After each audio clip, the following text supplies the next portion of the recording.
entrando em contato com o atendimento ao cliente. Para muitas pessoas é um jeito fácil de arruinar um bom dia, mas na Zendesk nós deixamos a experiência do cliente melhor. Melhor para sua avó, melhor para o seu vendedor preferido de flores, melhor para o cara do apartamento 3A, melhor para você, melhor para todos. Porque enquanto alguns dizem que o cliente sempre tem razão, nós dizemos que o cliente é sempre humano. E como seres humanos, queremos fazer algo melhor para todos nós. Zendesk, experiência do cliente com IA desenvolvida para humanos. Entre um podcast e outro, imagine um híbrido com tecnologias avançadas. Chegou o CR-V Advanced Hybrid, o SUV da Honda, que vem com a praticidade dos comandos remotos do app My Honda Connect, como partida no veículo com um toque e localização em tempo real. Já o sistema de som Premium Bose, com 12 alto-falantes e ar-condicionado Dual Zone, deixam o seu caminho mais confortável. CR-V Advanced Hybrid, muito além do que você imagina. Paz no trânsito começa por você. Welcome to the new Chemist podcast, one of the best chemistry podcasts globally. We are glad you are listening. We encourage you to subscribe and continue to listen.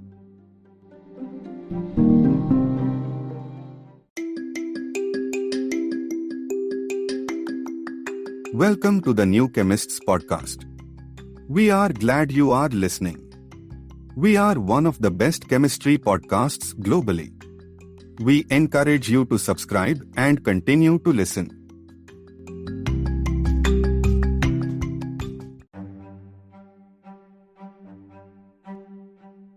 Welcome to the new Chemist podcast. We are glad you are listening. We are one of the best chemistry podcasts globally. We encourage you to subscribe and continue to listen.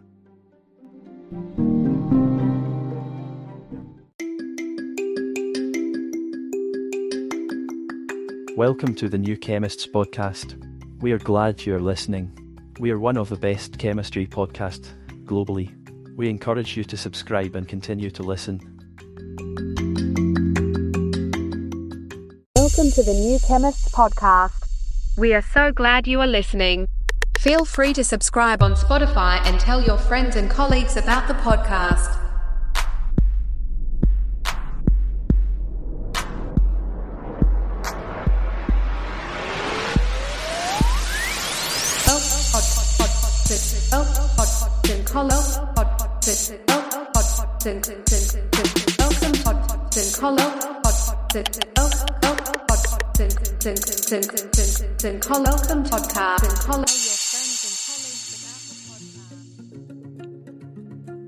Our Deepest Fear by Marianne Williamson.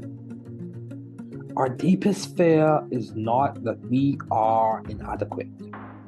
Our deepest fear is that we are powerful beyond measure. It is our light, not our darkness, that most frightens us. We ask ourselves, who am I to be brilliant, gorgeous, talented, fabulous? Actually, who are you not to be? You are a child of God. Your playing small does not serve the world. There's nothing enlightening about shrinking so that other people won't feel insecure around you. We are all meant to shine as children do. We were born to make manifest the glory of God that is within us. It's not just in some of us. It's in everyone. And as we let our own light shine, we unconsciously give other people permission to do the same. As we're liberated from our own fear, our presence automatically liberates others. Our Deepest Fear by Marianne Williamson.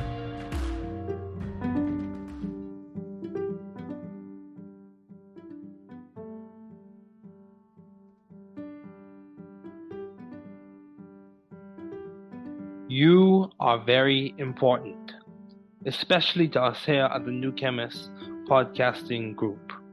You listening in is significant.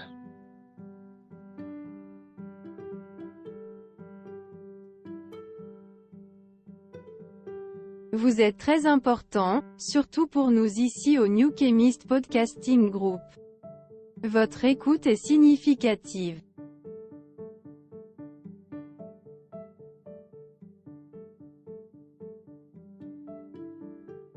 Usted es muy importante, especialmente para nosotros aquí en The New Chemist Podcasting Group. Usted escuchando, es significativo. Você é muito importante. Especialmente para nós do The New Chemist Podcasting Group. Você ouvindo, é significativo.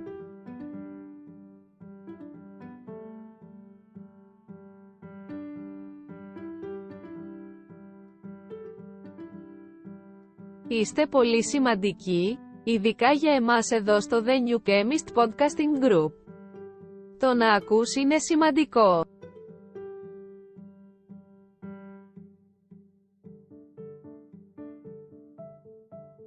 Sie sind sehr wichtig, besonders für uns hier bei The New Chemist Podcasting Group.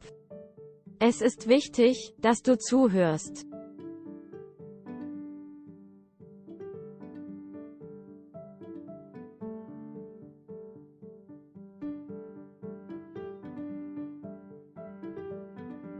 Je bent erg belangrijk, vooral voor ons hier bij The New Chemist Podcasting Group. Dat je meeluistert, is veelbetekenend. You are very important, especially to us here at the New Chemist Podcasting Group. You listening in is significant.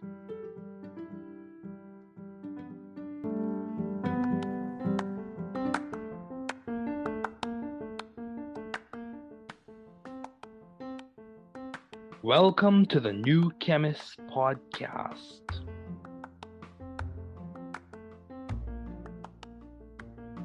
Bienvenidos al podcast del nuevo químico.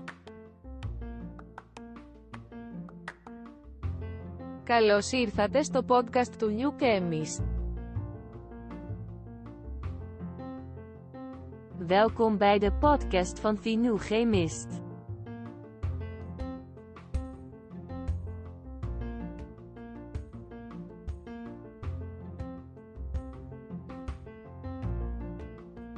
Bienvenue sur le podcast du nouveau chimiste.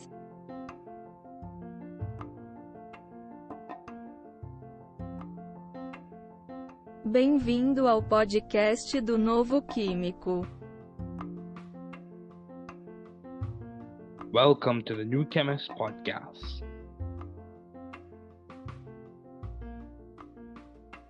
Work hard. Be value-driven. You can do it. You can grow and learn it. You can be the difference you and your community needs. Don't give up. We are here, rooting and cheering for you. Don't give up.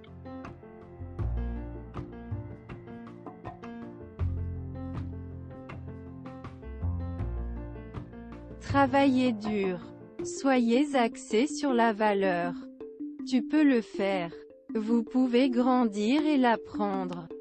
Vous pouvez être la différence dont vous et votre communauté avez besoin. N'abandonnez pas. Nous sommes ici pour vous encourager et vous encourager. N'abandonnez pas.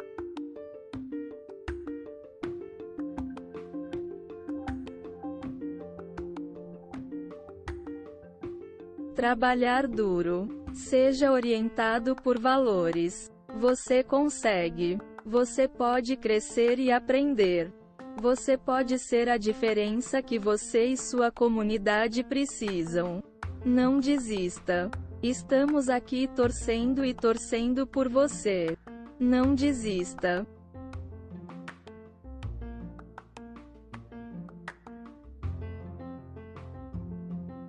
Δούλεψε σκληρά. Να οδηγείτε στην αξία. Μπορείς να το κάνεις. Μπορείτε να μεγαλώσετε και να το μάθετε. Μπορείτε να είστε η διαφορά που χρειάζεστε εσείς και η κοινότητά σας. Μην τα παρατάς. Είμαστε εδώ για να σας ζητοκραυγάσουμε. Μην τα παρατάς.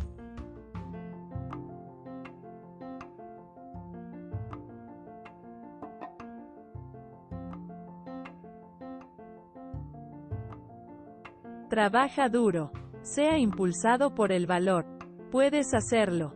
Puedes crecer y aprenderlo. Usted puede ser la diferencia que usted y su comunidad necesitan. No te rindas, estamos aquí animándote y animándote. No te rindas.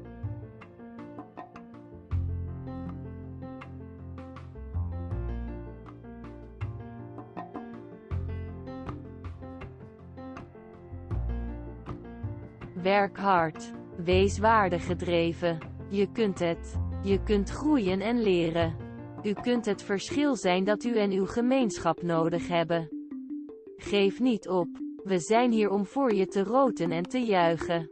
Geef niet op.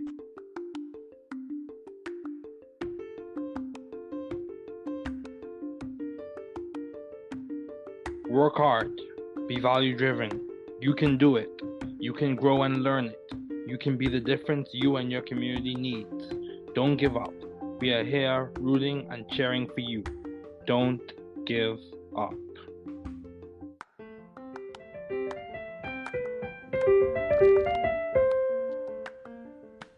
Thanks for listening. We're glad you were able to tune into this podcast. Once again, this is The New Chemist, where we discuss chemistry, which simply put is the science of change, as well as the other sciences, careers, community, research, and COVID-19. Thanks again for listening. Note, the views on this podcast represent those of my guest and I.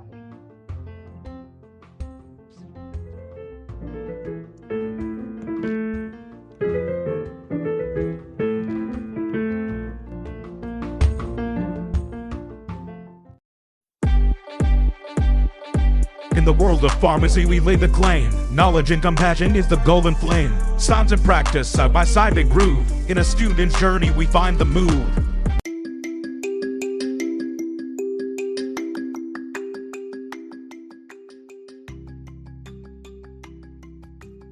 I'm spitting rhymes with that medical twist, talking about the meds that make you exist. E-potent, E-potent. Crit, anemia of cancer, you know we combat it. Erythromycin, fighting infections, bacterial invaders, they face rejections. Escitalopram, Lexapro, battling depression, this rap's a remedy, here's your confession. Disclaimer, please see your GP or your PA or your NP. This is just for educational engagement and it's motivational. We're rolling with the meds. Don't you forget the names from A to Z. They're in this rap game. Indications on point, they light up the flame. Prescription to the rhythm, that's the name of the game.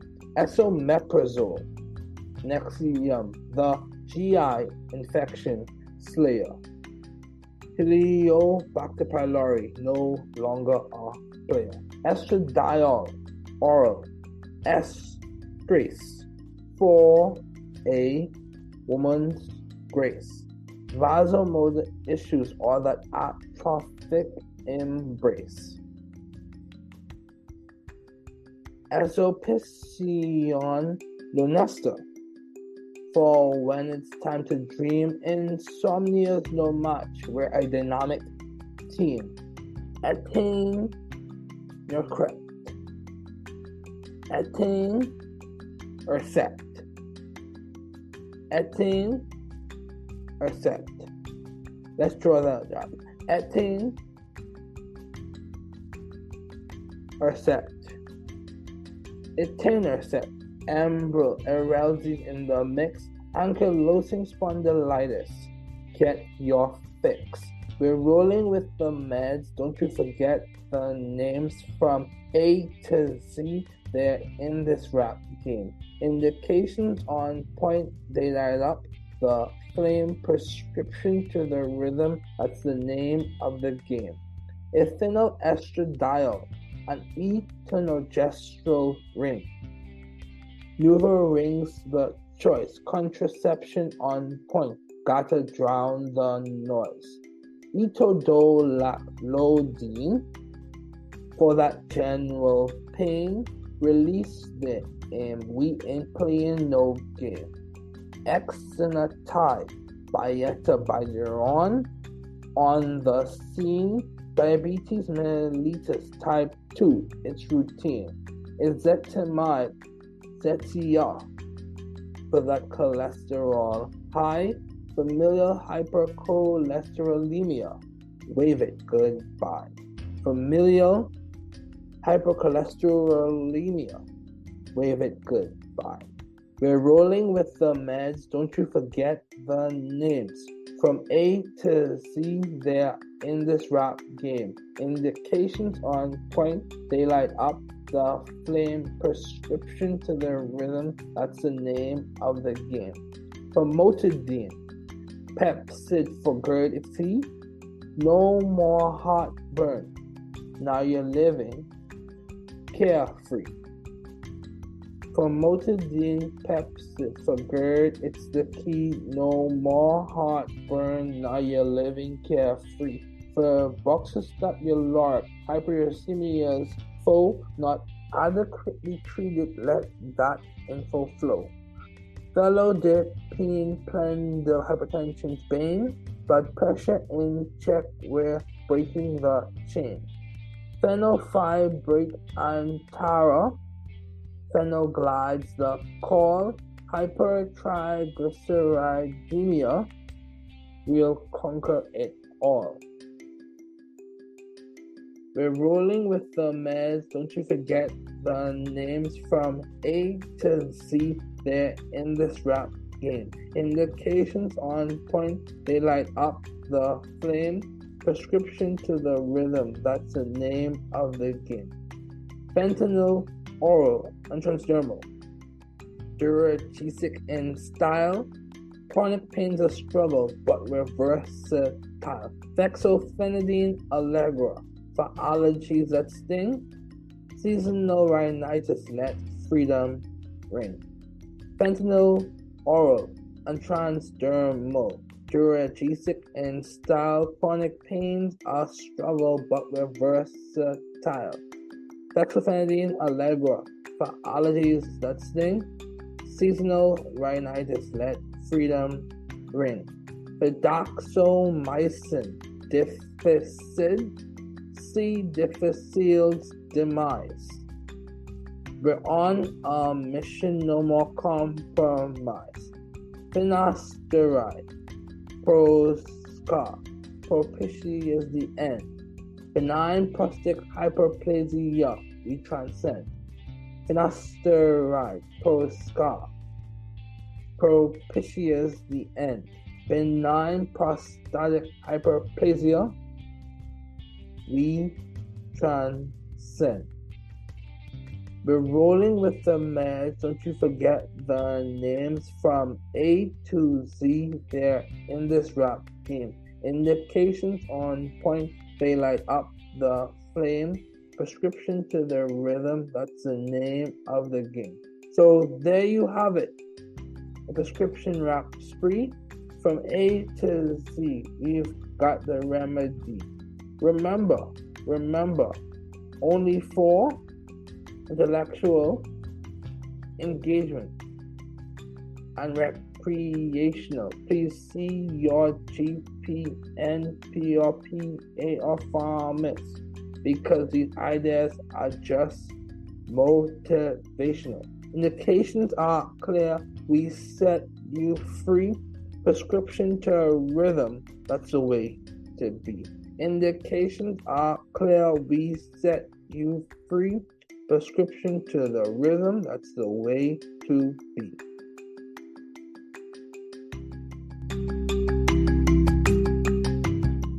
Thinking by W.D. Wintle. If you think you are beaten, you are. If you think you dare not, you don't. If you'd like to win, but you think you can't, it is almost a cinch you won't. If you think you'll lose, you've lost. For out in this world we find, success begins with a fellow's will. It's all in the state of mind. If you think you're outclassed, you are. You've got to think high to rise.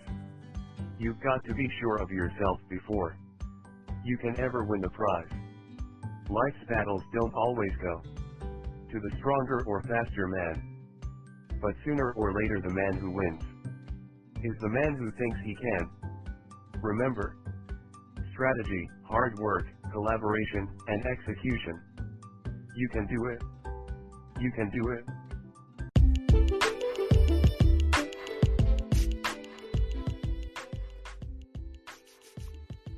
Okay, good afternoon. It is so good, it is so thrilling, it is so exciting. Today we're going to switch things up a bit. We're going to be having a vis-a-vis, tete-a-tete conversation on pharmaceutical chemistry. I won't be referencing the notes of some of my professors. However, I won't be showing the notes. I'll be referencing the notes. It'll just be an audio discussion with the notes being referenced. So the first topic for today will be serotonergic and antidepressant agents. A reference to the notes of specifically Dr. A. Kulkarni. So let's just go through them. Some introductory ideas, the biosynthesis and metabolism of serotonin, receptor types and subtypes, as well as we're going to be looking at targeting and serotonergic signaling. And then we'll conclude for that topic. But this is going to be a long episode, very, very long episode, because we're going to go through serotonergic and antidepressants, opioid agents, cholinergic agents, as well as some fundamental ideas associated with pharmaceutical chemistry. So let's begin.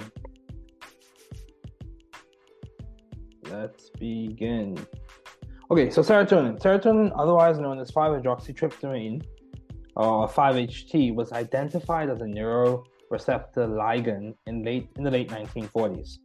Serotonin is associated with depression/anxiety, schizophrenia, hallucinations, drug abuse, appetite control, vomiting, etc. Just a quick note, these episodes are not intended for medical advice, counseling, or suggestions.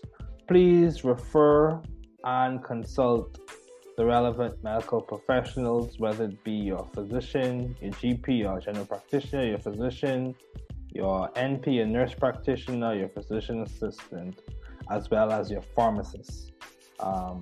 Make sure they are licensed in the state and registered with the board as well. So, continuing on, advances in histochemical fluorescence techniques led to the application of radioligand binding assays for 5-HT and elucidated the pathophysiological role in a variety of aforementioned disorders, so depression, schizophrenia, obesity, etc. It is also established that types and subtypes, also referred to as families and subfamilies, so the types and subtypes are also referred to as families and subfamilies of the serotonergic receptors, similar to opioid receptors. Okay, so now I'm not going to show any structures in this. This is going to be a tete-a-tete, a face-to-face conversation about these concepts. So, serotonin biosynthesis and metabolism. Hydroxylation at the 5 position by tryptophan hydroxylase, present in the serotonergic neurons. So let's just delve into what's happening with this serotonin biosynthesis pathway. Let's delve in a bit. Let's see. So if we look closely at the pathway, tryptophan goes through tryptophan hydroxylase. So tryptophan, which has a characteristic indole functionality.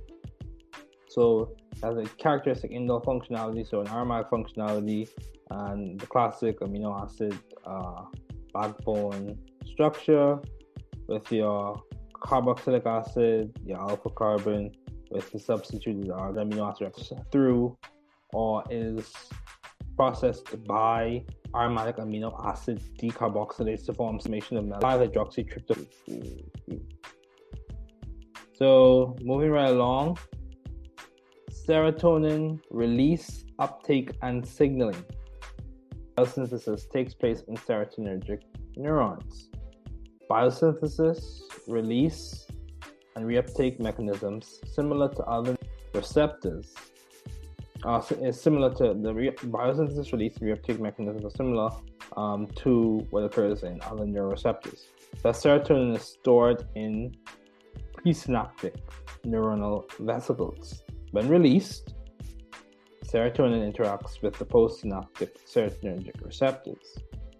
So the action of 5-hydroxytryptophan is terminated either by its diffusion away from the synapse with subsequent metabolism or reuptake mechanism back to the presynaptic neuron. So serotonin transporter, also known as 5-HTT, is a sodium-dependent monoamine transporter protein. So when we talk about some of these neurotransmitters, we recognize that they are monoamine. And that's the case with many of the catecholamines. So catechol, the catechol functional, catechol group, catechol structure, and catecholamine. So like dopamine, norepinephrine, serotonin, those types of things. So moving right along, monoamine transporter protein, and is also a druggable target for the development of antidepressants. So that's an important point to take note of. Serotonin transporter, also known as 5-HTT, is a sodium-dependent monoamine transporter protein and is a druggable target for the development of antidepressants.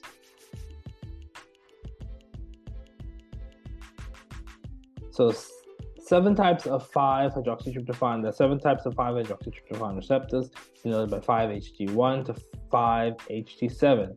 All except 5-HT3 are coupled to G proteins. 5-HT3 is a ligand-gated ion channel selective for sodium cations and potassium cations. Okay, so serotonin receptor types. So you have the 5-HT1 family.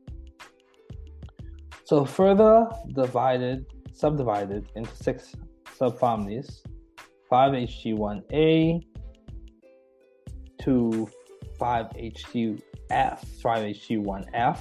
So 5-HT1A to 5-HT1F.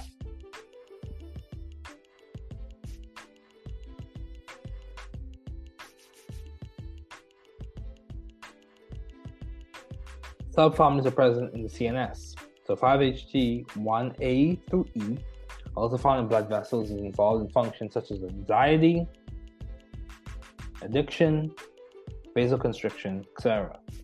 With the exception of 5-HT1E, all other receptors of this family exhibit high affinity for 5-carboxamidotryptophan. So with the exception of 5-HT1E, all other receptors of this family exhibit high affinity for 5-carboxamidotryptophan.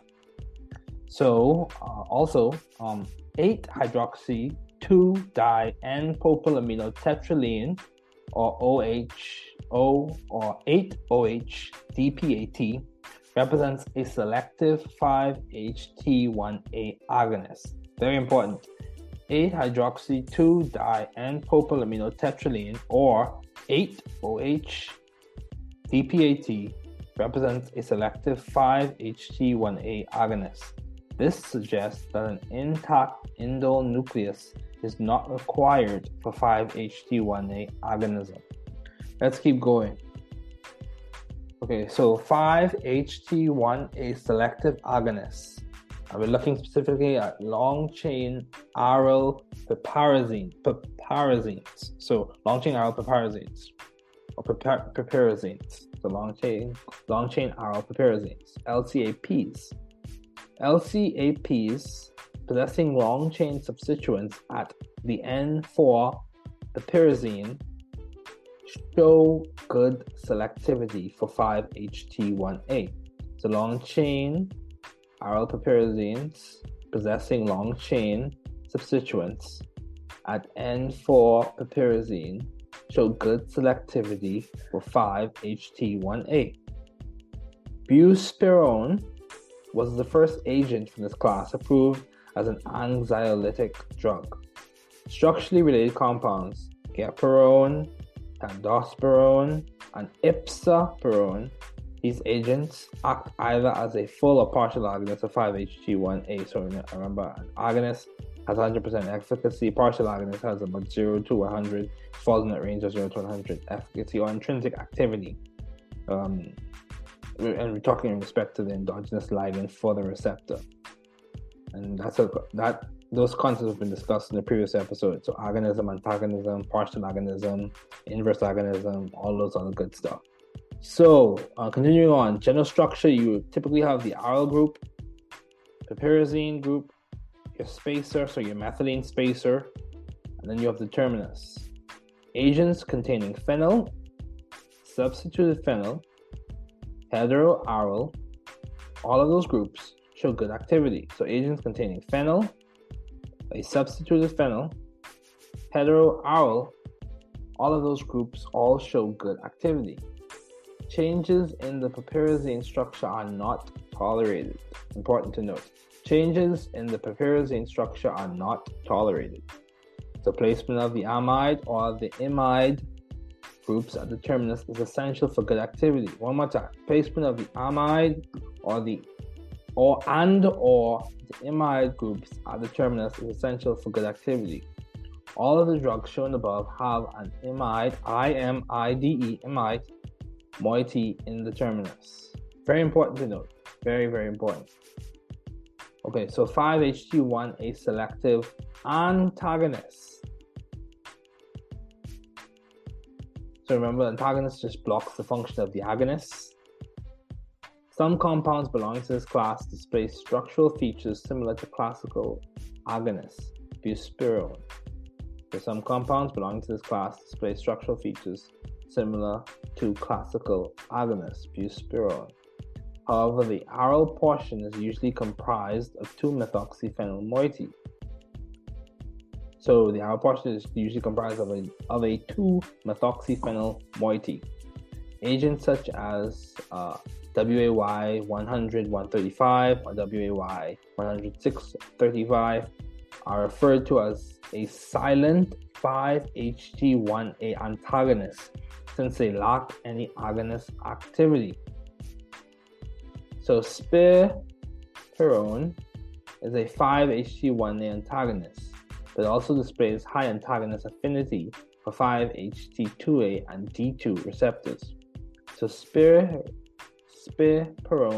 is used for the treatment of schizophrenia. So when we talk about we're talking about those spirocyclic functionalities. Okay, so let's keep going. Clinical significance of 5-HT1A agonists and antagonists. Drug development efforts explore the 5-HT1A agonists as therapeutic targets for depression and anxiety. There seems to be good correlation between 5-HT metabolism and higher tendency towards depression, aggression, etc. So drug development explored. So we're talking about the clinical significance of 5-HT1A agonists and antagonists. So drug development efforts explored 5-HT1A agonists as therapeutic targets for depression and anxiety.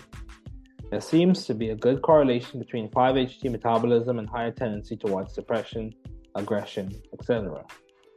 Gepirone produced significant symptomatic relief in patients with depression. Buspirone was effective in the treatment of mixed anxious/depressive patients. Mixed anxious-depressive patients. So lack of 5-HT1A antagonists, lack of selectivity in or with 5-HT1A antagonists. So the activity at other 5-HT receptor subtypes, dopaminergic receptors, etc., has limited the drug development efforts that specifically target receptors. This specifically targets that receptor. Compounds like LY426965 are more metabolically stable and also display improved oral bioavailability, as compared to WAY compounds. So LY426965 is being developed as a smoking cessation drug. So let's keep going. 5-HT1D receptor selective ligands. So sumatriptan, Imitrex, was identified as the first 5-HT10 selective agonist with only modest selectivity, 2 to 20-fold, for its affinity toward 5-HT receptors, particularly 5-HT1A and 5-HT1F. Sumatriptan belongs to the indole alkylamine class of compounds. Example: zomatriptan, Zomig, naratriptan, Emerge, misotriptan, Maxalt. These agents bind and display high affinity and improved selectivity for 5-HT1D. Agents like zomatriptan, misotriptan possess superior ability to cross the blood-brain barrier and are used for the treatment of migraine, cluster headaches, etc. Okay, so 5-HT2 receptor family. In general, 5-HT2 family of receptors are found in the CNS, blood vessels, GI tract, peripheral nervous system, and in smooth muscles. This receptor family is considered as a therapeutic target for the development of antipsychotics, anxiolytics, anoretics, to appetite suppressant agents. The subfamilies: 5-HT2A, 5-HT2B, and 5-HT2C. There is significant amino acid sequence homology between 5-HT2A and 5-HT2C, greater than 78%. This explains the overlap in ligand affinities for these two receptor subfamilies. Classic hallucinogenic drugs like lysergic acid diethylamide act as full or partial agonists for this receptor. So, partial or full agonism for this receptor occurs with drugs, classic hallucinogenic drugs like lysergic acid diethylamide. The lack of type and subtype selectivity, coupled with strong hallucinogenic potential, has limited the use of 5-HT2A agonists. Okay, so 5-HT2A receptor antagonists and N-alkylpyridines constitute a major class of selective 5-HT2A antagonists. Best known examples are ketanserin, ritanserin, etc. These agents belonging to this class in general exhibit greater receptor selectivity for 5-HT2A/2C. So ketanserin is used for its antihypertensive properties. Ritanserin was investigated for the treatment of schizophrenia.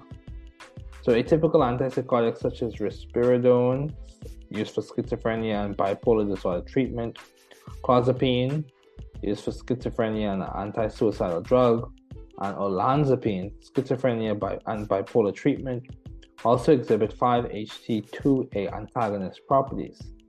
Unlike typical antipsychotics, these newer compounds have a lower tendency to exhibit extrapyramidal side effects such as tardive dyskinesia, so stiff, uncontrolled body movements.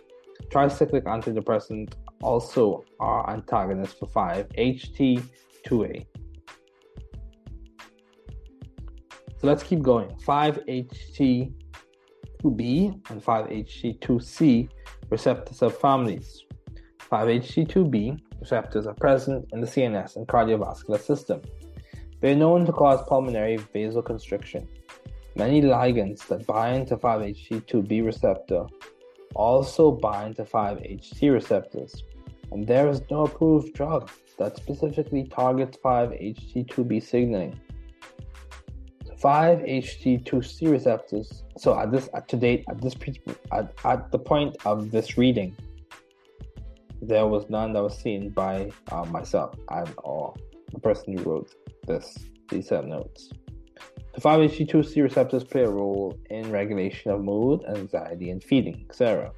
So lorcaserin, the 5-HT2C selective agonist, has been approved as a weight loss drug. And common side effects include headache, side effects like depression, anxiety, suicidal thoughts, also uncommon, have been reported for, although uncommon, have been reported for lorcaserin. Okay, it's 5-HT3 receptor family. So here we have the ligand-gated ion channel selected for sodium cations and potassium cations and not GPCRs. Its structure is comprised of 5 subunits around a central ion-conducting pore permeable to sodium, potassium, and calcium ions. By homology, it is closely related to nicotinic acetylcholine receptor. So homology, common ancestor. So agonist activation leads to the activation of the nausea and vomiting center in the brain stem. When activated, these receptors are also reported to cause seizures. 5-HT3 antagonists have also been used as antiemetic agents. These agents not only improve the quality of life, they also allow for the increasing dosing. They also allow for increasing the dose intensity of many chemotherapeutic agents, increasing the response rates for anti-cancer treatments. Patients taking paclitaxel, cyclophosphamide, and 5-FU, the 5-fluorouracil, and other emesis-prone drugs are often predosed with antiemetic agents. So, 5-HT3 receptor antagonists. Bimestron was identified as one of the first 5-HT3 selective antagonists. Many agents belonging to this class contain tropane or a tropane-like nucleus bearing a basic amine.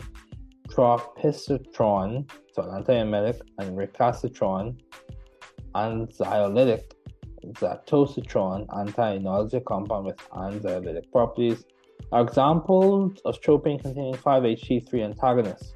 Ondansetron and renzapride, both antiemetic compounds during cancer chemotherapy, gastroenteritis, etc.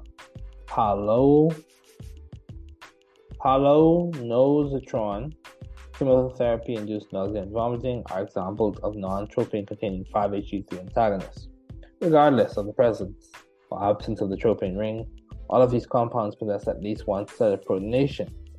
Renzapride is also a full 5-HT4 agonist and 5-HT2B antagonist.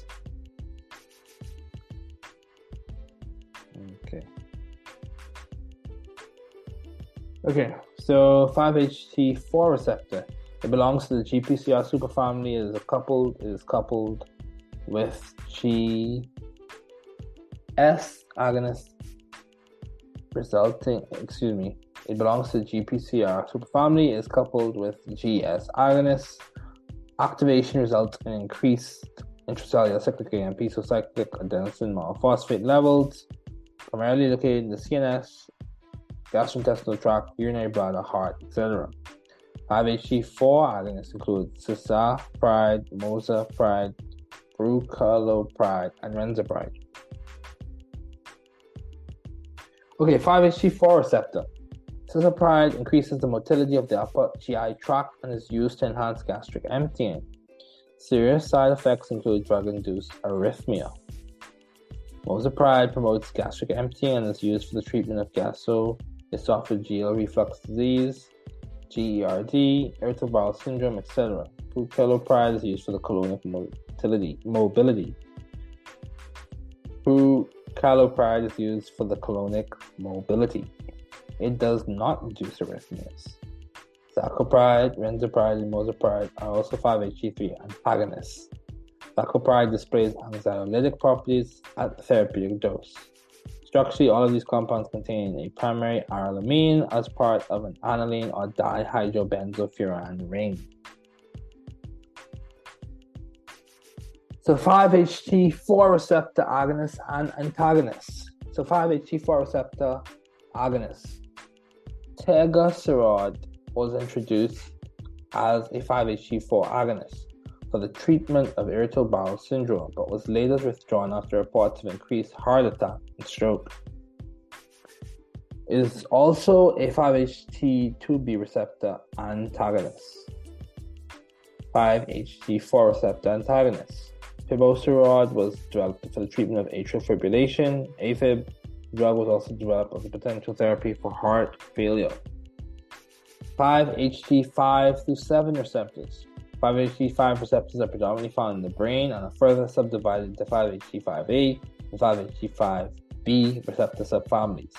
So 5-carboxamidotryptophan is a non-selective agonist for this receptor. One more time. 5-carboxamidotryptophan is a non-selective agonist for this receptor. 5-HT6 receptor is present in the CNS and plays a role in motor control, emotional stability, cognition, and memory. So 5-HT6 antagonists have been shown to reduce appetite and promote weight loss. 5-HT7 receptor is found in the central nervous system and in the cardiovascular system. It is involved in thermoregulation, circadian rhythm, learning, and memory. It is also investigated as a target for depression. So, serotonin reuptake transporter. Serotonin transporter, SERT or 5-HTT,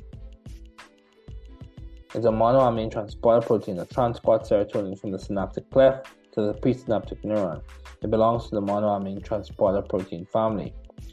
SERT regulates the duration and magnitude of the postsynaptic response to 5-HT. It allows the body to reuse serotonin and prevents the need for constant biosynthesis. SERT comprises of 12 transmembrane helices. Both amine and carboxy termini are present intracellularly. It exhibits 50% homology with norepinephrine reuptake transporter and dopamine transporter, etc. So serotonin reuptake transporter. Serotonin reuptake transporter is an attractive target for drug development. Agents that block serotonin reuptake transporter increase the synaptic resonance of 5-HT and are used for the treatment of a variety of disorders such as depression, obsessive compulsive disorders, panic disorders, and anxiety. Tricyclic antidepressants such as amitriptyline serve as non-selective blockers for SERT and NET. Their active metabolites may also block SERT and NET with varying degrees of selectivity. Selective serotonin reuptake inhibitors are much more selective for SERT over NET and lack most of the activity at other receptors, as seen in tricyclic antidepressants. Examples of this class include fluoxetine, paroxetine, fluvoxamine, sertraline, escitalopram, trazodone, etc. Agents such as vilazodone act directly on 5-HT receptors, so 5-HT1A agonists, and are selective serotonin reuptake inhibitors.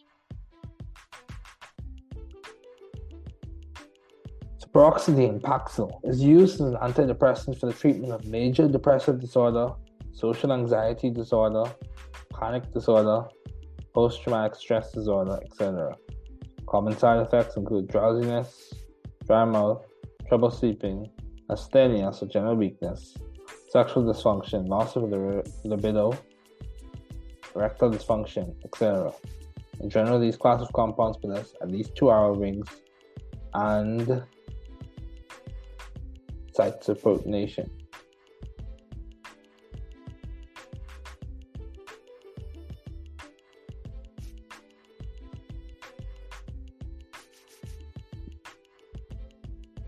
In general, these classes possess at least 2-hour rings. Chemically, paroxetine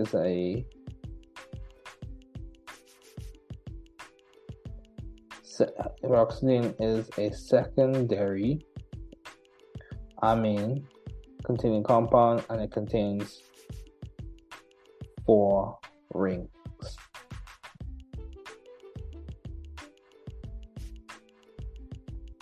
Okay, fluoxetine, so Prozac, is used for similar conditions as paroxetine. In addition, it is also used to treat binge eating disorder. Common side effects are similar to paroxetine. In addition, this drug is reported to cause discontinuation syndrome. Rapid discontinuation of therapy causes dizziness, disturbances in balance, tingling, numbness, electrical shock-like sensations, etc.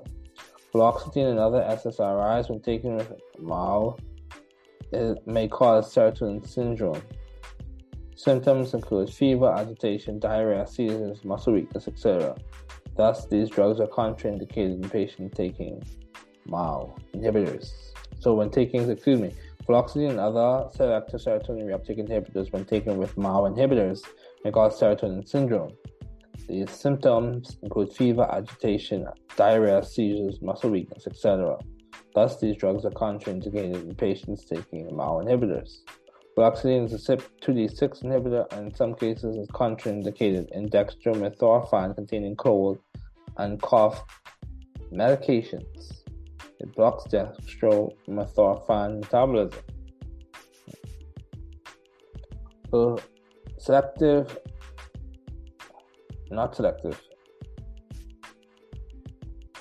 serotonin reuptake transporter.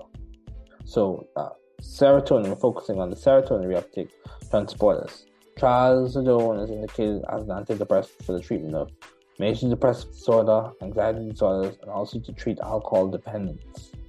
Unlike paroxetine, the drug does not display anticholinergic side effects.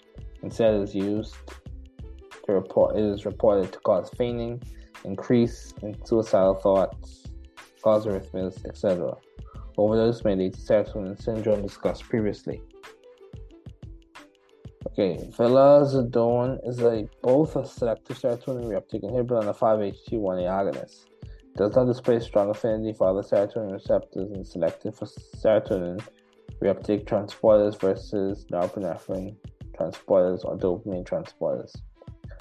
Nausea, diarrhea, vomiting, dry mouth are common symptoms. Paresthesia, so tingling, prickling, numbness, etc. are also reported. When overdosed, the drug is known to cause serotonin syndrome. Okay, so that's the end of the serotonin segment.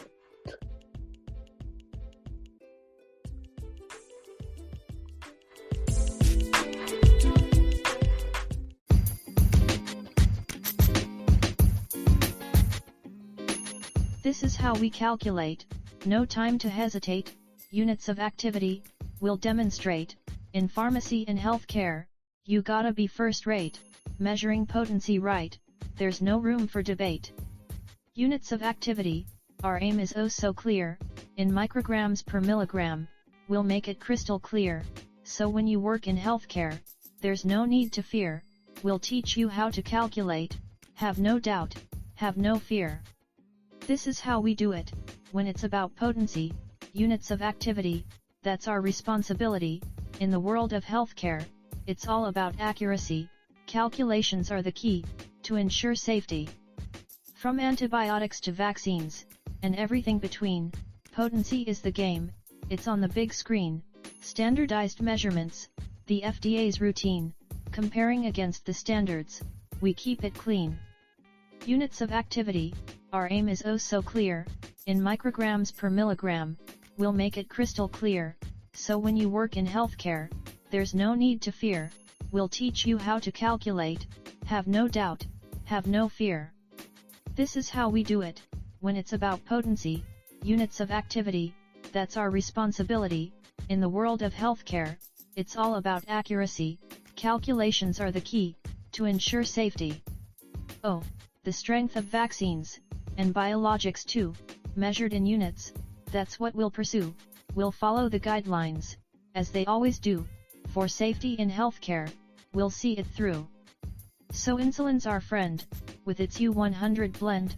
For diabetics, it's a lifesaver in the end. Syringes and pens, they'll comprehend. When it's spelled out as units, mistakes will amend.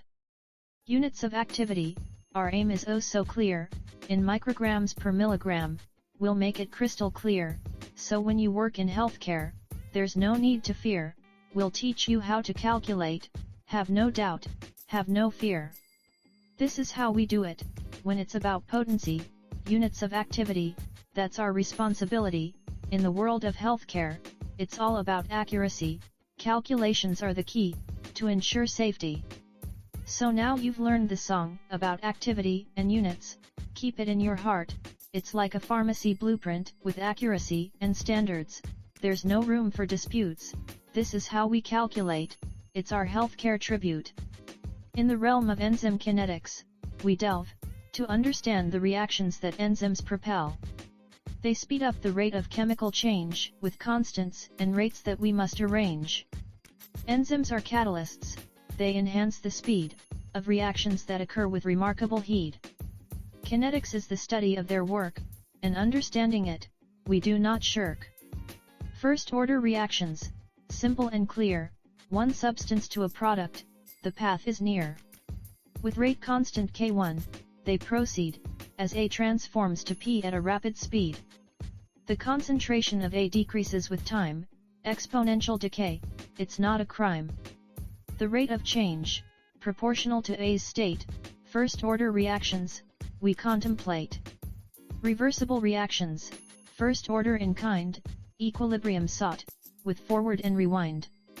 Keck tells us if P or A will prevail, in this dance of reactions, like a fairytale.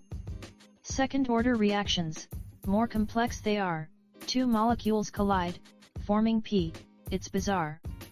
The rate is now squared, K1AB the key, to describe how they react, we must agree. In the transition state, they're temporarily strained, with higher potential energy, they're briefly pained.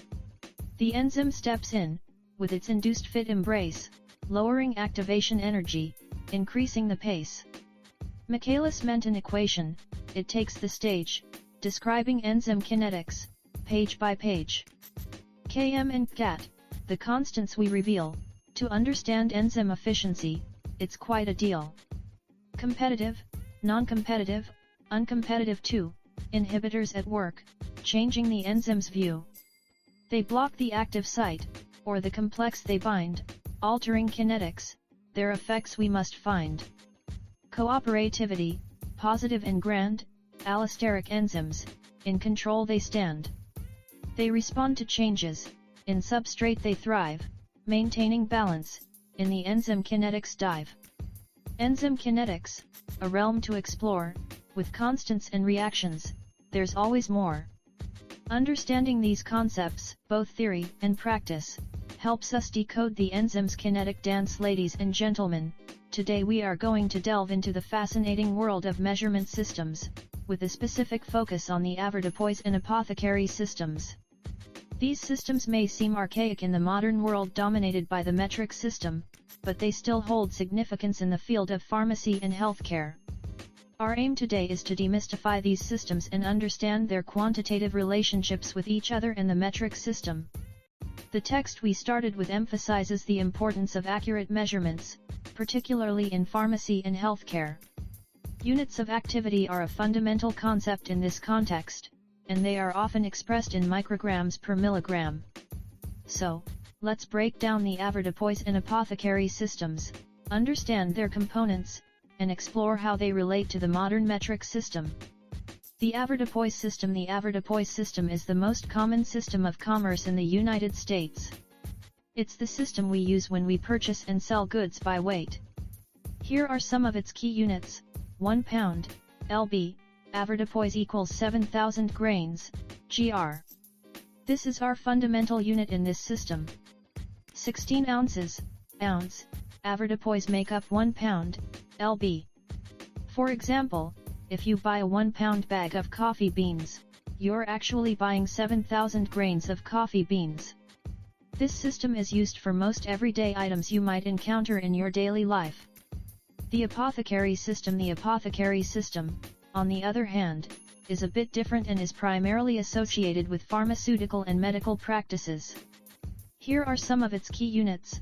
Apothecary's fluid measure, 60 minims, m, make up 1 fluid dram, 3 or 3 degrees. 8 fluid drams, 150 minims, equal 1 fluid ounce, 75 or 3. 16 fluid ounces make up 1 pint, pt. 2 pints, 32 fluid ounces, equal 1 quart, qt. 4 quarts, 8 pints, make 1 gallon, gal.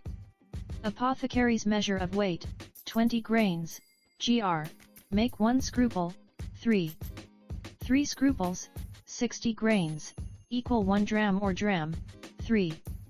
8 drams, 480 grains, equal 1 ounce, 3. 12 ounces, 5,760 grains, equal 1 pound, 15. This system might seem complex, but it has historical significance in the world of pharmacy. The grain in the apothecary system is the same as the grain in the avoirdupois system. However, the other units, like the dram and the ounce, are different. For example, 1 pound, lb, in the avoirdupois system equals 7,000 grains, while 1 pound, lb, in the apothecary system equals 5,760 grains. Now, let's move on to some practical examples to demonstrate the conversion between these systems in the metric system. Example 1, convert 5 ounces, avoirdupois, to grains. 1 ounce, avoirdupois, equals 4,375 grains. 5 ounces x 4,375 grains / ounce equals 21,875 grains. So, 5 ounces in the avoirdupois system are equivalent to 21,875 grains. Example 2, how many grains of a chemical are left in a 1 ounce, avoirdupois, bottle after 3 drams are dispensed? 1 dram, avoirdupois, equals 60 grains. 3 drams x 60 grains / dram equals 180 grains. 1 ounce, avoirdupois, equals 4,375 grains. 4,375 grains, 180 grains equals 4,195 grains remaining in the bottle. These examples illustrate the practical application of the conversion between the avoirdupois and apothecary systems in the metric system. It's crucial for pharmacists and healthcare professionals to be able to perform such conversions accurately. In conclusion, the avoirdupois and apothecary systems may seem outdated, but they still play a significant role in certain fields. Understanding these systems and their relationships to the metric system is essential for anyone working in pharmacy and healthcare, as it ensures accurate measurements and, ultimately, patient safety. So, whether you're dealing with grains, ounces, or any other unit of measurement, remember that precision is paramount in the world of healthcare. Inter-system conversion.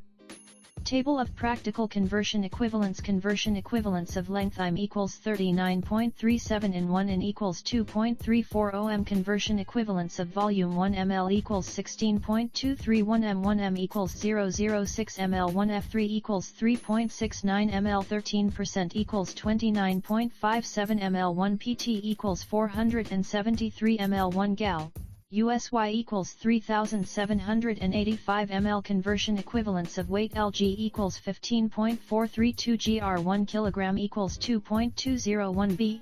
Avoir, 1 gr equals 0.065 grams or 65 milligrams. 1 ounce, avoir, equals 2,835 grams. 13 equals 311 grams. 1 b.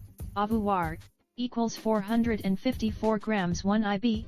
apote, equals 373.2 grams. Other equivalents. 1 ounce, avoir, equals 437.5 gr. 153 equals 480 gr. 1 gal, USY equals 128 F3 13 pounds, water, 455 gr. 15 Ladies and gentlemen, our journey through the fascinating world of measurement systems continues, as we now venture into the realm of inter-system conversions. We've previously explored the avoirdupois and apothecary systems, understanding their individual components and relationships with the metric system. Now, it's time to see how these systems can be interconnected and converted, ensuring seamless transitions between them. Conversion equivalence of length. The metric system is the most widely used system of measurement worldwide. Here are some conversion equivalents between the metric system and the imperial system. Inches, 1 meter, m, is approximately equal to 39.37 inches, in. 1 inch, in, is equivalent to approximately 2.54 centimeters, cm. This conversion is particularly useful when dealing with lengths and dimensions, especially when you have measurements in different systems. Conversion equivalents of volume-volume conversions are essential in various fields, including pharmacy and healthcare. Here are some practical volume conversion equivalents. 1 milliliter, ml, is approximately equal to 0.061 cubic inches, in superscript 3. 1 cubic inch, in superscript 3, is equivalent to approximately 16.39 milliliters, ml. 1 fluid ounce, FL ounce, is approximately equal to 29.57 milliliters, ml. 1 pint, PT, is equivalent to 473 milliliters, ml. 1 gallon, gal, in the United States is equal to 3,785 milliliters, ml. These conversions are vital when you are working with medications, solutions, or any liquid substances in the healthcare field. Conversion equivalents of weight conversions are equally important, and they often overlap with length conversions, e.g., length to weight ratios. Here are some conversion equivalents for weight. 1 gram, g, is approximately equal to 0.0353 ounces, ounce. 1 ounce, ounce, in the avoirdupois system is equal to approximately 28.35 grams, g. 1 grain, gr, is equivalent to approximately 0.065 grams, g, or 65 milligrams, mg. 1 pound, lb, in the avoirdupois system is equal to 453.6 grams, g. 1 pound, lb, in the apothecary system is approximately equal to 373.2 grams, g. Understanding these weight conversions is essential for precise measurements and accurate dosing in healthcare and pharmacy practices. Other equivalents here are a few additional conversion equivalents to keep in mind. 1 fluid ounce, FL ounce, in the avoirdupois system is approximately equal to 437.5 grains, gr. 1 fluid ounce, FL ounce, in the apothecary system is equivalent to 480 grains, gr. 1 gallon, gal, in the United States is equal to 128 fluid ounces, FL ounce. 1 pound, lb, of water is approximately equal to 455 grams, g. These conversions serve as bridges between different systems and are indispensable for maintaining precision and consistency in various fields, especially healthcare and pharmacy. In summary, the world of measurement systems is a complex yet interconnected tapestry of units and conversions. We've explored the relationships between the metric, avoirdupois, and apothecary systems, enabling healthcare professionals and pharmacists to navigate seamlessly through the intricacies of these systems. So, whether you're dealing with lengths, volumes, or weights, understanding and applying these conversion equivalents is fundamental in ensuring the highest standards of accuracy and patient safety in healthcare.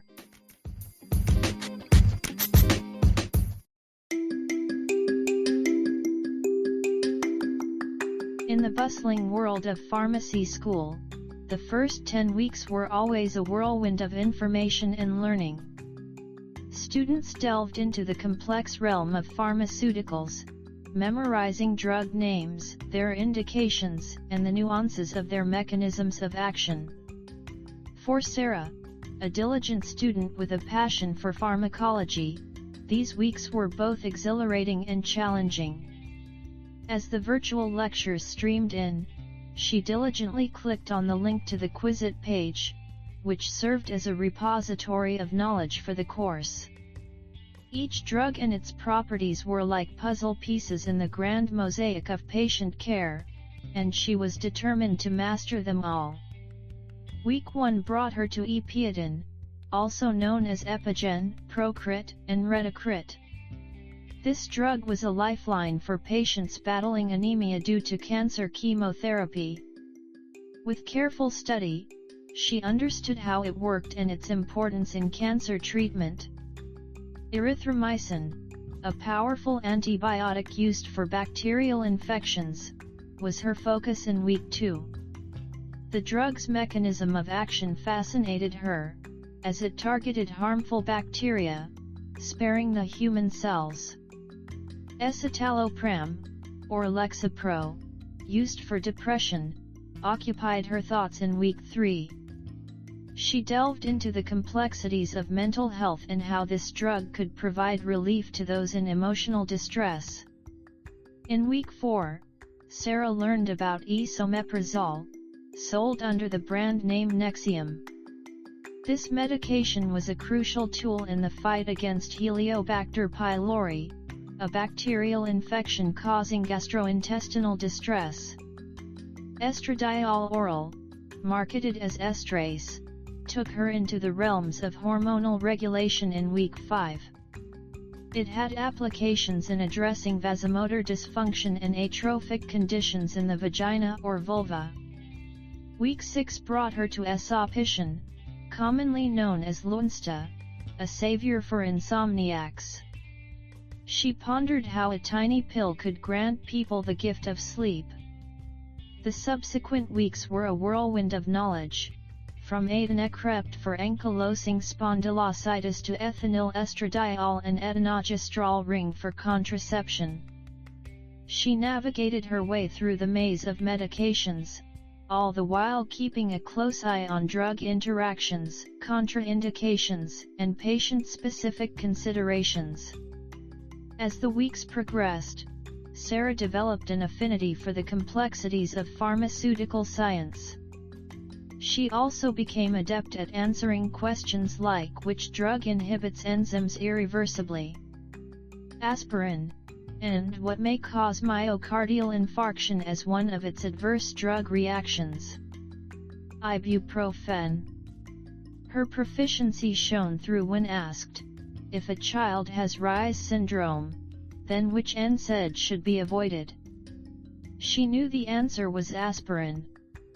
In her spare time, Sarah often contemplated the various mechanisms of action for NSAIDs, which were her favorites. She understood that these drugs inhibited COX enzymes, leading to a cascade of effects that included anti-inflammatory, analgesic, and antipyretic properties. The weeks were a whirlwind of studying, but Sarah remained dedicated. As she entered week 29, she learned to make real-world decisions. The scenario of a patient who had undergone an ophthalmic surgery a month ago and presented with swelling and pain in the eye prompted her to prescribe diclofenac. Week 30 was about understanding the nuances of aspirin. Sarah knew that a low dose could retain uric acid, while a high dose increased its excretion. The half-life, side effects, and mechanisms intrigued her.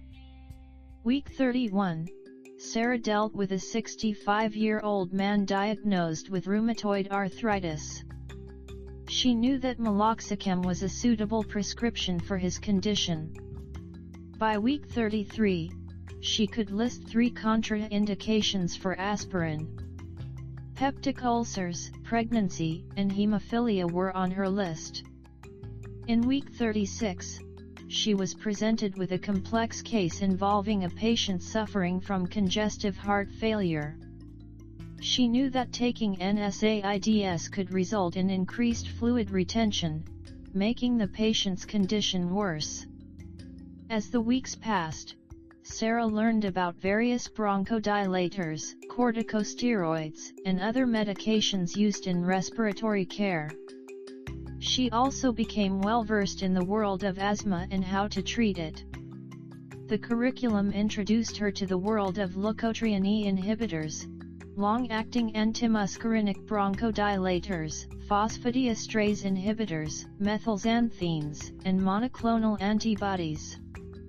She found these topics particularly intriguing, as they offered innovative solutions for various respiratory conditions. By the end of her 10 weeks, Sarah had become a well-rounded, knowledgeable student. Her passion for pharmaceuticals had grown, and she looked forward to the exciting journey that pharmacy school had in store for her. The first 10 weeks were just the beginning of a lifetime of learning and helping patients lead healthier lives. Title: Pharmacy School Chronicles, A Journey Through Medicines. Once upon a time, in the bustling city of Medvali, a group of aspiring pharmacists embarked on their 10-week journey through pharmacy school. The students were eager to dive into the world of medicines and discover the secrets behind those intriguing brand names and their corresponding indications. Week 1, The Mystery of Epiodin. Professor Williams started the course by introducing the students to a drug called Epiodin, which went by the brand names Epigen, Procrit, and Retacrit. It was used to treat anemia caused by cancer chemotherapy. The class was abuzz with excitement as they began their journey into the intricate world of pharmaceuticals. Week 2, Unveiling Erythromycin. Erythromycin, known for its brand name erythrocin, was the focus of the second week. The students delved into the details of this antibiotic, understanding its role in treating bacterial infections. It was a week of microbiology and a fascinating exploration of how a single medicine could combat various bacterial foes. Week 3, Escitalopram's Healing Touch. As the third week commenced, the class discovered the wonders of escitalopram, commonly sold as Lexapro. They learned how this medication was used to help patients struggling with depression, providing a glimmer of hope and improved mental health. Week 4, The Power of Esomeprazole. In the fourth week, the spotlight shifted to esomeprazole, widely recognized as Nexium. The students were intrigued by its role in eradicating Heliobacter pylori infections in the gastrointestinal tract. They realized that medicines not only treated symptoms but also targeted the root cause of illnesses. Week 5, Estradiole's Feminine Touch. Estradiol oral, known as Estrace, took center stage in Week 5. The students explored its various indications, from addressing vasomotor dysfunction to soothing discomfort in the vagina or vulva. They gained a deeper appreciation for the breadth of medicine's applications. Week 6, Unlocking the Secrets of Esopicolone. Week 6 was all about esopicolone, branded as Lunsta. The students learned how it provided relief to those battling insomnia. They marveled at the idea that a small pill could usher in a peaceful night's sleep. Week 7, Conquering Ankylosing Spondylitis with Etanercept. The seventh week brought them to the world of immunology, focusing on Etanercept, marketed as Enbrel and Arelzy. The class discovered its efficacy in treating ankylosing spondylitis, a condition they hadn't heard of before. The world of pharmaceuticals was expanding their horizons. Week 8, Ethinyl estradiol and etinogestrel ring for contraception. Week 8 was a crash course in contraception, as the students delved into ethinyl estradiol and etinogestrel ring, better known as NuvaRing. They understood the importance of family planning and its role in women's health. Week 9, Tackling Pain with Etidolac. Etidolac, branded as Lodine, was the star of Week 9, where the students learned about its wide-ranging applications in managing general pain.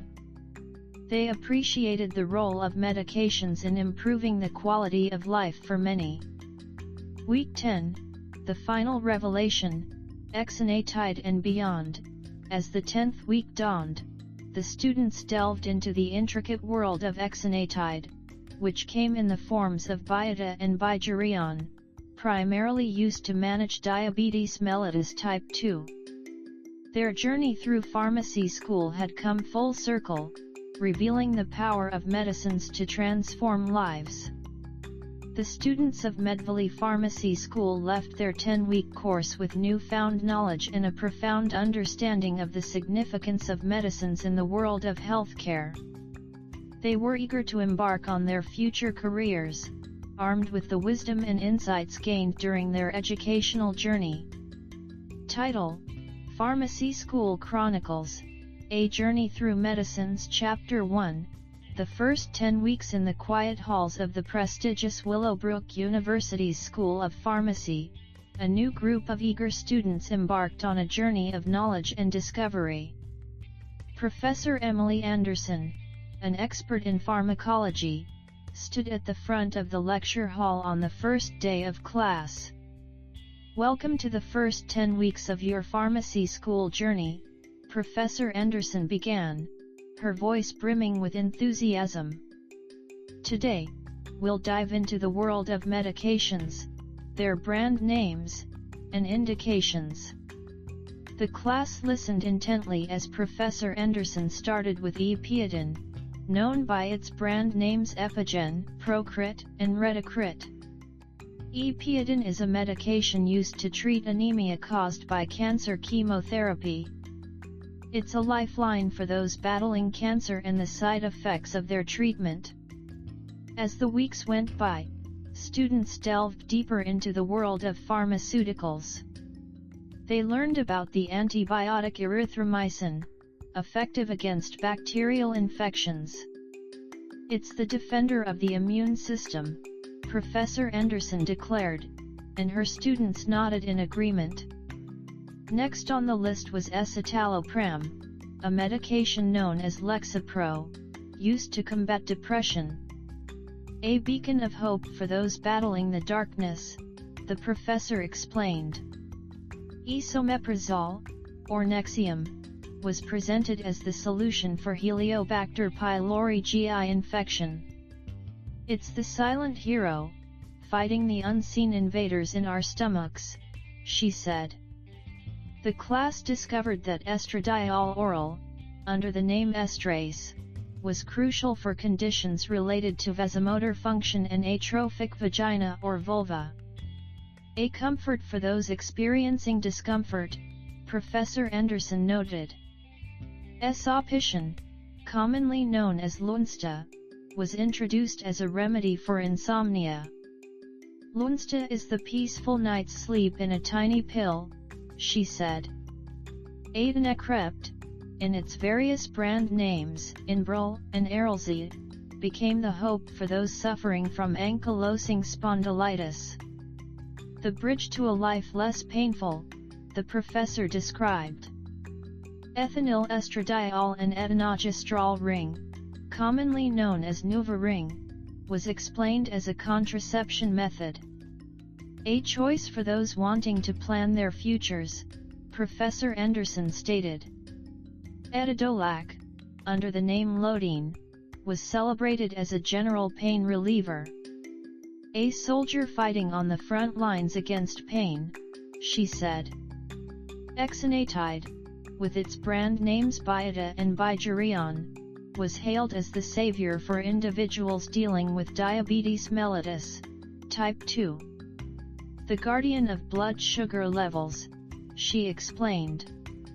The list of medications seemed endless, each with its unique purpose and importance.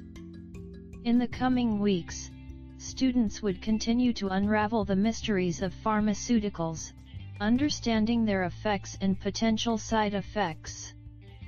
Pharmacy school was a journey through the vast landscape of medicines, and the first 10 weeks had only been the beginning. The students were ready to embrace the challenges and knowledge that lay ahead, armed with the understanding of the medications that could change lives and offer hope to those in need. Thinking by W.D. Wintle. If you think you are beaten, you are. If you think you dare not, you don't. If you'd like to win, but you think you can't, it is almost a cinch you won't. If you think you'll lose, you've lost. For out in this world we find, success begins with a fellow's will. It's all in the state of mind. If you think you're outclassed, you are. You've got to think high to rise. You've got to be sure of yourself before you can ever win the prize. Life's battles don't always go to the stronger or faster man. But sooner or later the man who wins is the man who thinks he can. Remember, strategy, hard work, collaboration, and execution. You can do it. You can do it.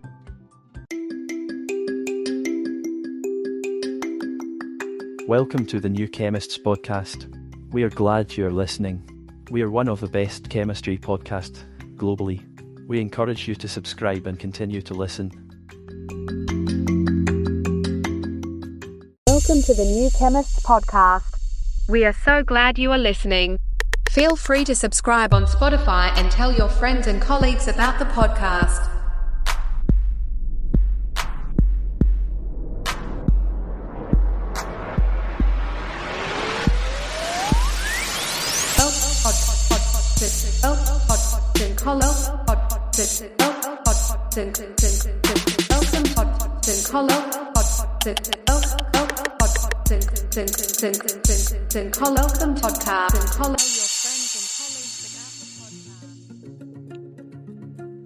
Our Deepest Fear by Marianne Williamson. Our deepest fear is not that we are inadequate. Our deepest fear is that we are powerful beyond measure. It is our light, not our darkness, that most frightens us. We ask ourselves, who am I to be brilliant, gorgeous, talented, fabulous? Actually, who are you not to be? You are a child of God. Your playing small does not serve the world. There's nothing enlightening about shrinking so that other people won't feel insecure around you. We are all meant to shine as children do. We were born to make manifest the glory of God that is within us. It's not just in some of us. It's in everyone. And as we let our own light shine, we unconsciously give other people permission to do the same. As we're liberated from our own fear, our presence automatically liberates others. Our Deepest Fear by Marianne Williamson.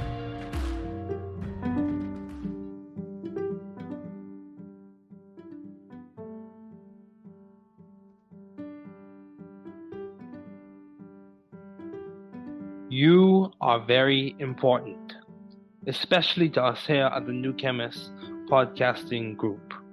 You listening in is significant.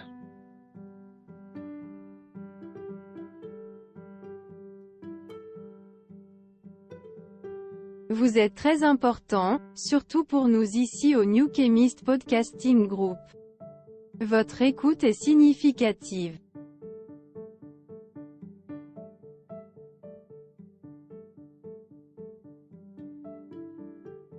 Usted es muy importante, especialmente para nosotros aquí en The New Chemist Podcasting Group. Usted escuchando, es significativo. Você é muito importante. Especialmente para nós do The New Chemist Podcasting Group. Você ouvindo, é significativo.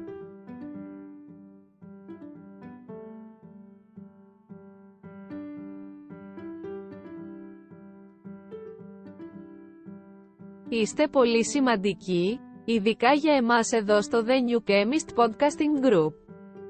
Το να ακούς είναι σημαντικό.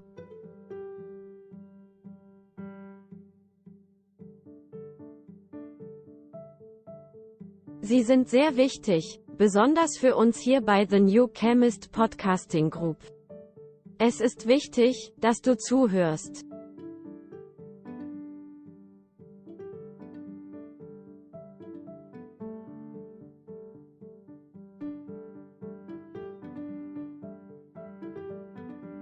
Je bent erg belangrijk, vooral voor ons hier bij The New Chemist Podcasting Group. Dat je meeluistert, is veelbetekenend. You are very important, especially to us here at the New Chemist podcasting group. You listening in is significant.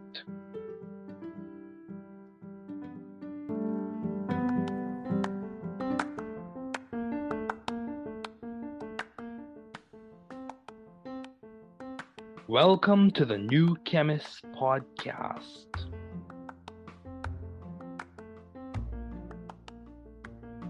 Bienvenidos al podcast del nuevo químico. Καλώς ήρθατε στο podcast του New Chemist.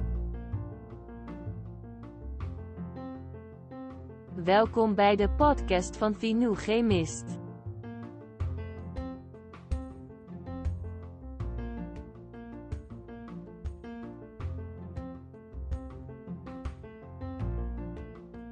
Bienvenue sur le podcast du nouveau chimiste.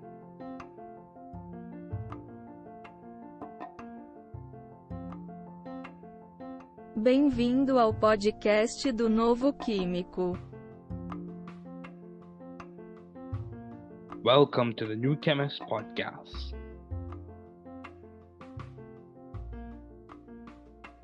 Work hard. Be value-driven. You can do it. You can grow and learn it.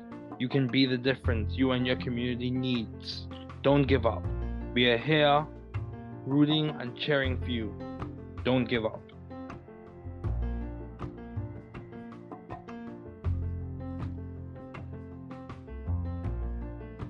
Travaillez dur. Soyez axé sur la valeur. Tu peux le faire. Vous pouvez grandir et l'apprendre. Vous pouvez être la différence dont vous et votre communauté avez besoin. N'abandonnez pas. Nous sommes ici pour vous encourager et vous encourager. N'abandonnez pas.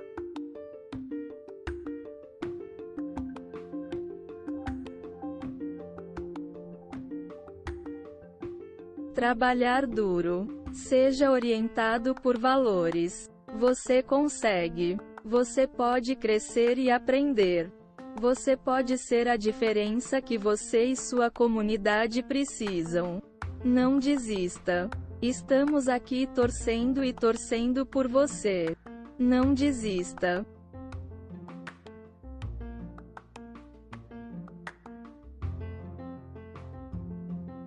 Δούλεψε σκληρά. Να οδηγείτε στην αξία. Μπορείς να το κάνεις. Μπορείτε να μεγαλώσετε και να το μάθετε. Μπορείτε να είστε η διαφορά που χρειάζεστε εσείς και η κοινότητά σας. Μην τα παρατάς. Είμαστε εδώ για να σας ζητοκραυγάσουμε. Μην τα παρατάς.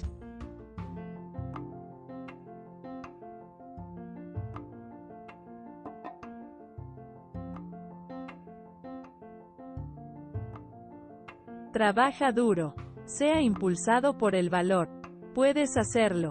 Puedes crecer y aprenderlo. Usted puede ser la diferencia que usted y su comunidad necesitan. No te rindas, estamos aquí animándote y animándote. No te rindas.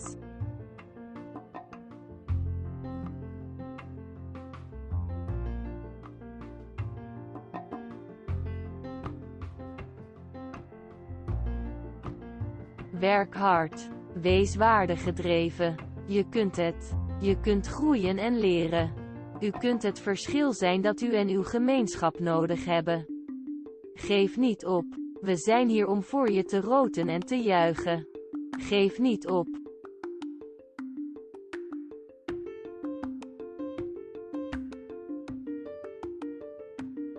Work hard. Be value-driven. You can do it. You can grow and learn it. You can be the difference you and your community needs. Don't give up. We are here rooting and cheering for you. Don't give up.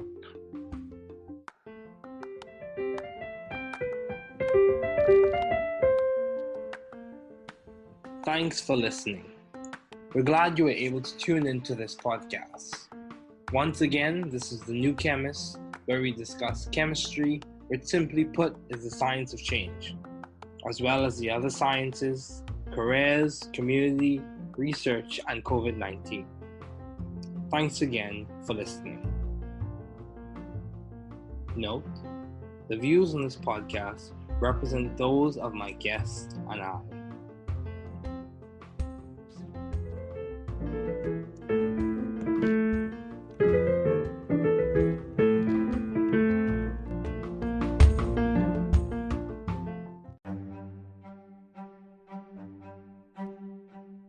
Welcome to the New Chemist podcast. We are glad you are listening. We are one of the best chemistry podcasts globally. We encourage you to subscribe and continue to listen. Welcome to the New Chemist podcast, one of the best chemistry podcasts globally. We are glad you are listening. We encourage you to subscribe and continue to listen.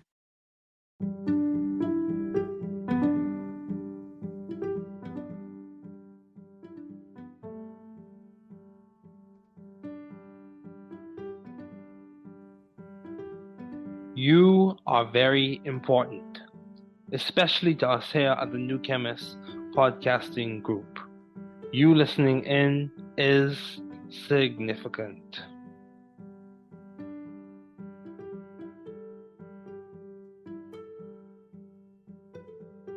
Vous êtes très important, surtout pour nous ici au New Chemist Podcasting Group. Votre écoute est significative.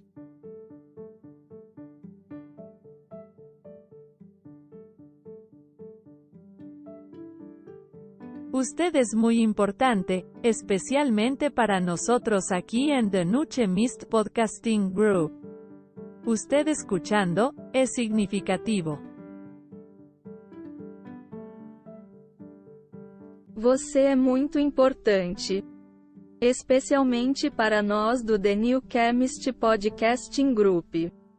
Você ouvindo, é significativo.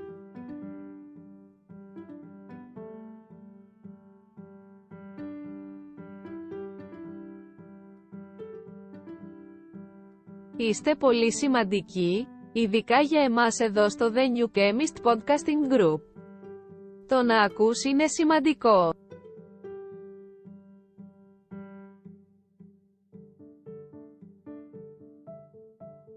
Sie sind sehr wichtig, besonders für uns hier bei The New Chemist Podcasting Group.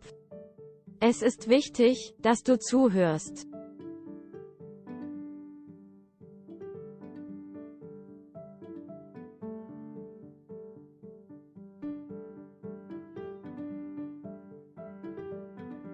Je bent erg belangrijk, vooral voor ons hier bij The New Chemist Podcasting Group.